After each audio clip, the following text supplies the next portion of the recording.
Hi friends, welcome back to my channel. My name's Jack, this is Jthbooks, and it is time for the August reading wrap-up.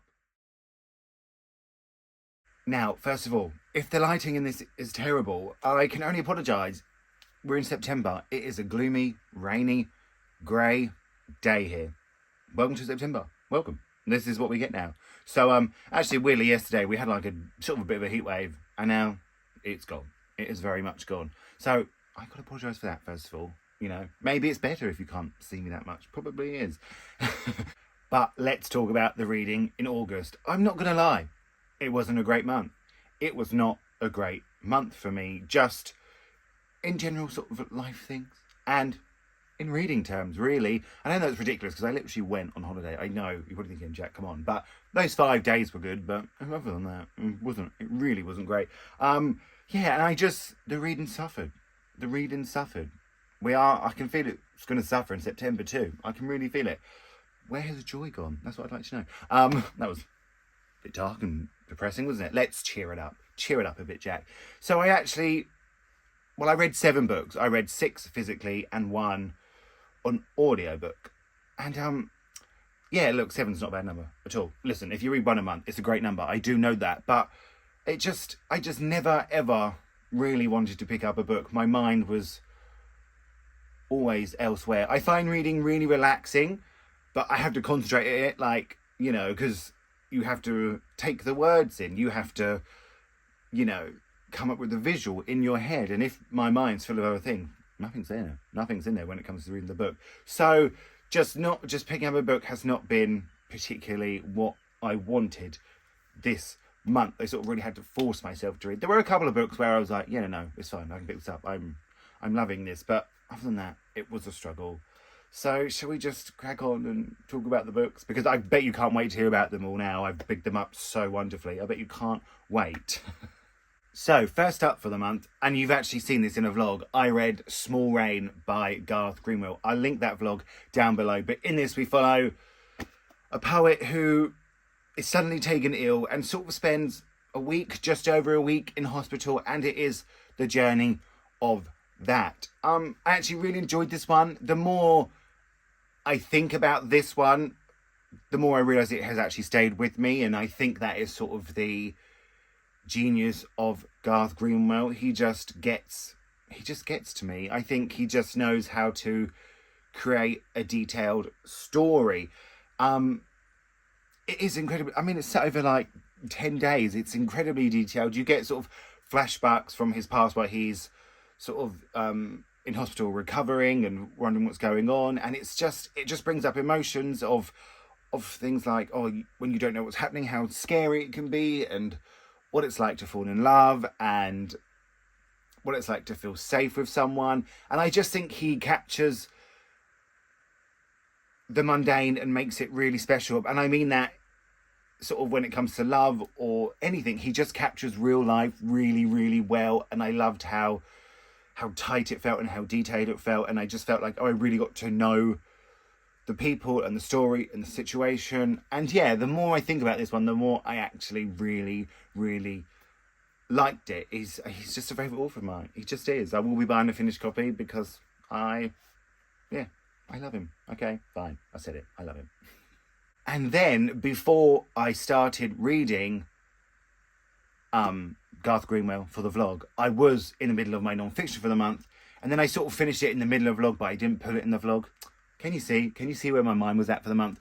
But my non-fiction for the month was Bluets by Maggie Nelson. Now this is just a story of a woman talking about her life through the colour blue.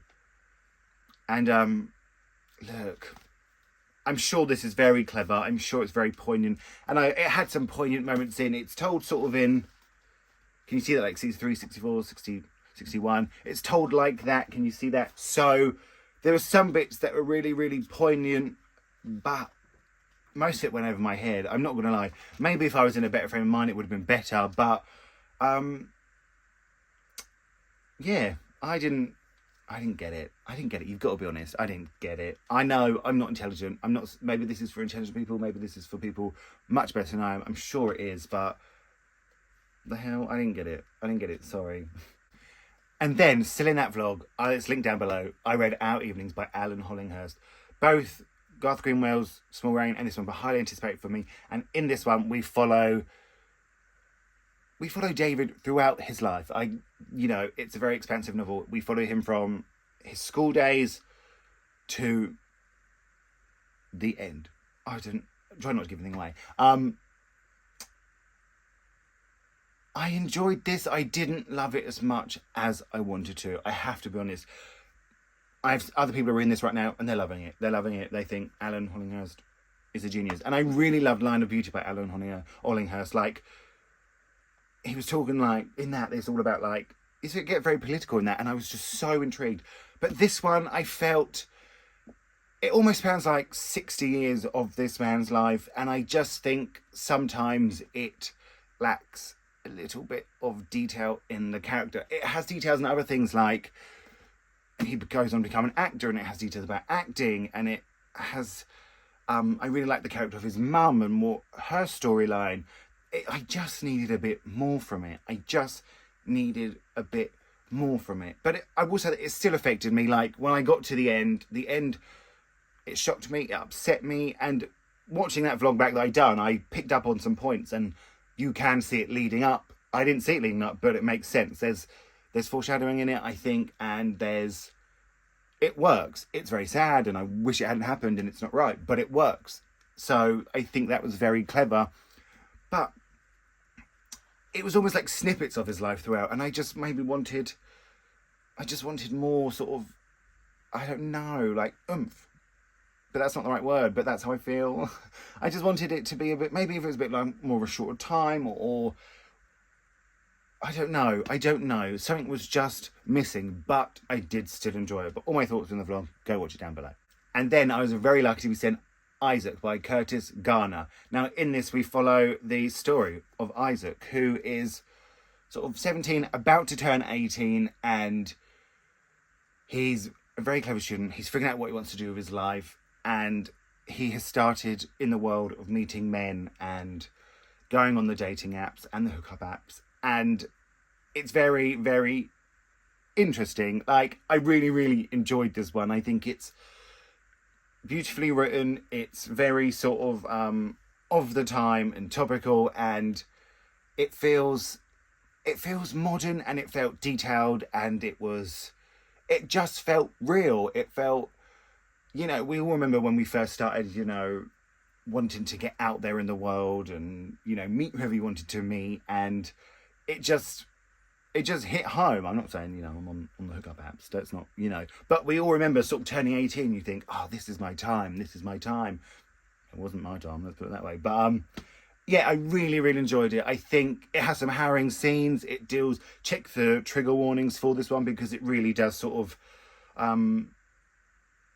go to some dark places. But what it is mainly about is somebody discovering who they are. It's a coming of age story of somebody discovering who they are and what they want and what they think they deserve. And I really liked it. I liked the way it dealt with sort of shame and queerness and homophobia. It's a brilliant novel. I really can't recommend this to you enough. This was kindly sent to me by Jthbooks, and it comes out in November. Normally I wait, don't I? But I really wanted to read this one, so literally they sent it to me and I started the next day, which is very unheard of for me, but that's how badly I wanted to read it. And then I finished my audiobook for the month, which was Believe by Leanne Pinnock. Now, this is the story of Leanne's life up until a certain point after, and it deals with her sort of her early upbringing, her sort of rise to fame on the X Factor, and then sort of the Black Lives Matter movement. And I actually really enjoyed this. I thought, I'm a little mixed fan. And I really wanted to know behind the scenes and what it was like to sort of get sort of this sudden fame, and sort of to deal with her new life and deal with the girl band, and with them sort of one of the members leaving and all that. And yeah, it was all that, which I was really looking forward to, and I really enjoyed. But what I really liked about it is afterwards, how she sort of took a stand for herself and spoke up about the racism and the microaggressions she had dealt with in the industry, and even just sort of being ignored by fans because she didn't look like them, and how when she went to a place where it was, you know, the majority of people were black, she was suddenly accepted and loved, and she was the favourite, and how it's taken its toll on her, and how then that combined with the Black Lives Matter movement, and how she felt she had to take a stand. And it was really, really interesting. It got really deep. She was really brave to put some of that stuff out there, and yeah, I really enjoyed this one. I'm glad I read it. I'm glad I listened to it. And it was read by her, which is even better, you know. So, yeah, I really enjoyed this one. And because I wanted a quick little book before I went away. So, you know, I didn't start my book before I went on holiday. I read Queen Bee by Juno Dawson. Now, I haven't even hauled this one yet. There's a video coming soon where I went to London and I brought it. You'll see it. And in it, this is the prequel to Her Majesty's Royal Coven. So I thought, I'll read this one first because it's the prequel. I asked people, does it give anything away? And it doesn't. And in this, we follow someone, Lady Grace Fairfax, in 1536, and she is part of Anne Boleyn's coven. In this, Anne Boleyn is a witch. Now, I will say, I looked up some reviews. I was looking up reviews to see if I could read it before the other two, or if it makes sense to read the first one first, or anything like that. And some people were mad because it's like a, you know, $16.99 book, and it is a short novella. It is. And other people were mad that she was disparaging old Anne Boleyn, you know, Queen Boleyn. They were mad. They said, how dare you make her a witch? How dare you? And which I think is quite funny. Because there was rumours that she was a witch, isn't there? I really enjoyed this. I think it's fun. I love this sort of period of time, of this period of history. Anytime a TV show's on about it, I will watch. I could probably present a TV show about that history time because I've watched so many. It is short, but what I think works in Juno Dawson's favour is that we always know so much about this time period. You can almost just fill in the gaps yourself of what's happening, so you don't feel like you're missing out, or that it is short. Like, it's sort of Anne becoming queen, replacing Catherine of Aragon, and yeah, it just worked for me. It made me really excited to read the next two.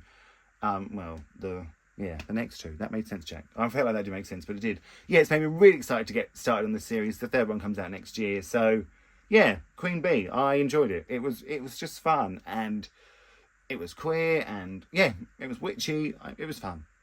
And look at me reading witchy books. I feel like a proper booktuber now. And then lastly for the month, I read Maurice by E.M. Forster. Now, this is what you all voted for. Thank you for voting for it. It was my favourite book of the month. I gave it 5 stars. I absolutely loved it. In this, we follow Maurice sort of from school to university to his life. I'm really swinging the book around, sorry. And then sort of throughout a period of his life. It was just glorious. It deals with him figuring out who he is, falling in love, getting his heart broken, realising who he is. It deals with the attitudes at the time, it deals with the class at the time, it deals with society at the time, and how, as a queer person, he fits into it, and how, ultimately, he does not. People didn't. But how it sort of felt scary to find your own people, and also, like, he couldn't stay away. I loved it. I just loved it. I think it's beautifully written. I think it's like, I'm not a tabber. Like, you know, people tab their books. I'm not a tabber. I've never wanted to tab a book more. I was on a cruise, so I couldn't read it. Didn't have access to tabs, okay? But I could have. I wish I had. I will reread this one multiple times throughout my life. But I'll link the vlog down below. Please go watch it. And I loved it. Oh, Maurice, I loved it. I loved it so much. So that was it for me for the month. I know. Let's hope September's better. There were a few books I enjoyed in there. Like I said, I just never wanted to read. I was just sad all the time. Apart when I was on my holiday. And then I was seasick, so you can't win, can you? I want to thank you all so much for watching. Let me know if you've read any of these. Let me know how many books you read, how your August was. Let's just have a chat. You know that's my favourite thing. I say it every time. And if I don't, I should, but I forget things.